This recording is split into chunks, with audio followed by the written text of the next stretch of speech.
Hello and welcome to Bela, Skitty. Skitty's back from the Skittle Box, thank God, and returning Mark Gibbons.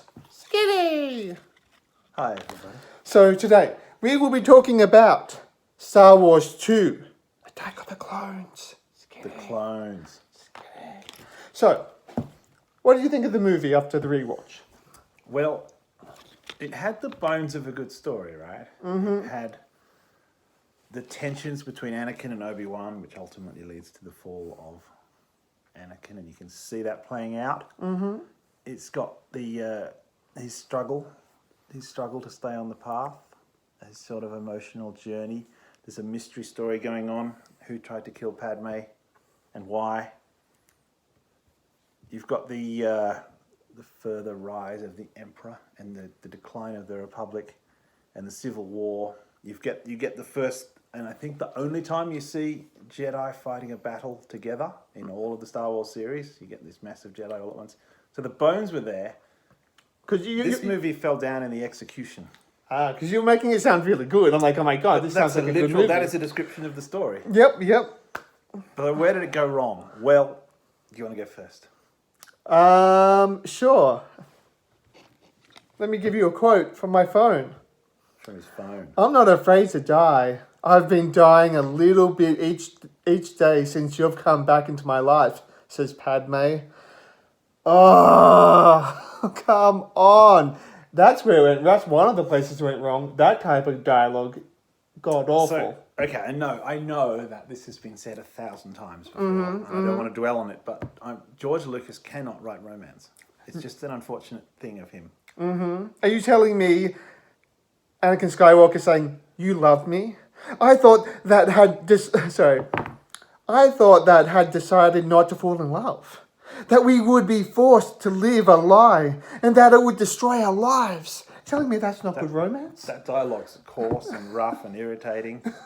Like sand. It's a good metaphor for that side of the story. I understand because, the story of Darth Vader and Anakin, he fell because of his attachments and was redeemed by those same attachments. It's an interesting story, and you had to have some sort of development of those attachments in the movie, but they flubbed it in the execution. Very unfortunate. I agree. I think they did. What was besides that? I think there was some okay things. I thought some of the fight scenes were fun, like the one with Obi-Wan and not Boba Fett, Jango Fett. I thought that was good. I enjoyed that it was wet and it was interesting. It was a different type of battle scene, which I quite liked. It was a good fight scene, and it was good that it was in service of a sort of mystery story that was going on in the background. I just think maybe demystifying Boba Fett that way was a mistake. That was an error. Yeah. Yeah, I agree with that. I completely agree with that. I want to flag something I've never heard anyone flag before, which is the look of the industrial zone of Coruscant at the very end when Count Dooku flies to meet Darth Sidious, and you get this massively bleak red landscape of Coruscant, which is very beautiful CGI. I'm not normally that into CGI, but that's a very beautiful bit of scene that you should definitely look at. It's apparently was based on the burning oil wells of Iraq. Really? And George Lucas saw footage of that in the early 1990s, and it stuck with him, and he reproduced some essence of it in that scene on Coruscant. And I think everyone who watches this movie should just pause that and have a look at that, because it's a really beautiful bit of CGI. One of the things that bugged me a little bit, like you're a huge Dooku fan, right? I thought he was well acted. I did. I thought that was one of the highlights of the movie. Yeah, but I didn't understand the end bit. What was the point of putting him on those podiums and having them fight insects? I mean, was that Dooku's plan? It was like, we'll get them together and make them fight insects. What could possibly go wrong here? I think it was based on the gladiatorial contests of ancient Rome, where they used to do that with their captives in order to entertain the crowd. The bread and circuses mentality that tyrannical leaders often use to distract people. So they knew... So there's a historical precedent. I mean, except for the fact that they were insects. But so they knew that they were going to get out and they were going to cause a show. Even Padme, who obviously would come across as a princess or queen without any combat prowess at all. Maybe Count Dooku's power was not such that he could deny his people a good show. Yeah. And maybe they weren't that important to him. And he knew that he had a massive army of droids around the stadium that he could deploy in the event of anything going wrong, and did. Yep. I don't know. I think that was questionable, Dooku. Is that questionable? Well, once you're doing gladiatorial contests on a bug planet, you can't get too picky about plot holes at that point. I think you just have to take Star Wars as it is. Yeah. That was. It was just questionable that Dooku would go, bug planet, gladiatorial. Yes, this is something. Well, they clearly had a gladiatorial tradition because they had the stadium and all that set up for it. So clearly that was what they did there. Yeah. And Dooku maybe wasn't going to. He's a subtle sort of guy. Yeah. He wasn't just going to say, "No, we're not doing it the way you've always done it. I'm going to do something else." When he's on their planet, maybe he has limits. I would have done that. I mean, even the emperors of Rome couldn't deny their people a good show, No, that's and they had absolute dictatorial power, that's and not true. just over insects. Well, Did you notice that the drones resembled the insects? In other words, that to some extent it's implied that the insects who built the drones modelled the drones upon their own bodies. no, that's interesting. No, I didn't notice that. Yeah, that's an interesting point. What else did you get from this movie? So let's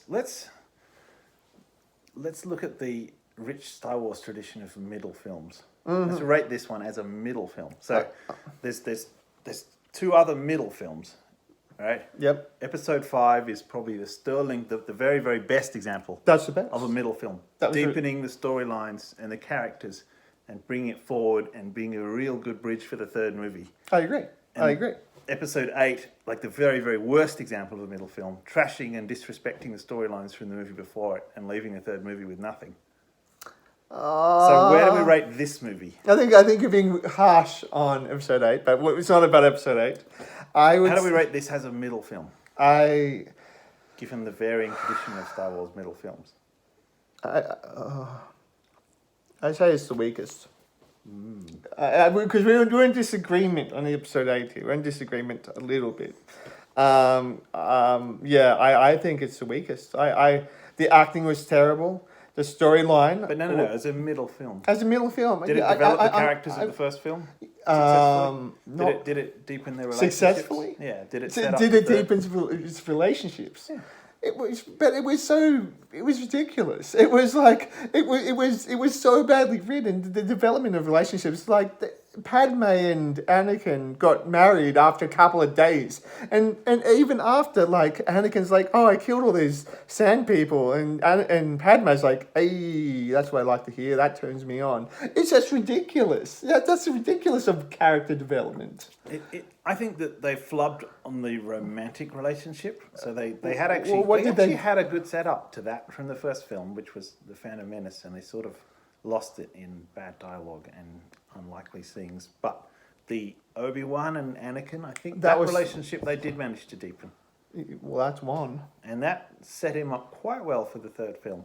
So it's, I think, a stronger middle film than a film, if that makes sense. Its strongest aspect was the fact that it was a reasonably successful middle film. I don't know. I can't agree. I just thought it was bad. Besides that one thing, I couldn't agree. But that's fair. Like, I understand. Tell us who you think is right. A passable middle film, but a slightly lacking film in its own right. Terrible. That's my verdict for Attack of the Clones. What do you give Attack of the Clones out of 10?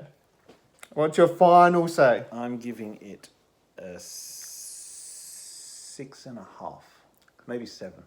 I'm giving it 2. 7 is a middle film. I'm giving it 2 as every film possible. Thank you so much for listening. Tell us what you think. Like, subscribe. Just tell us what you think. Always keen to know. Till next time.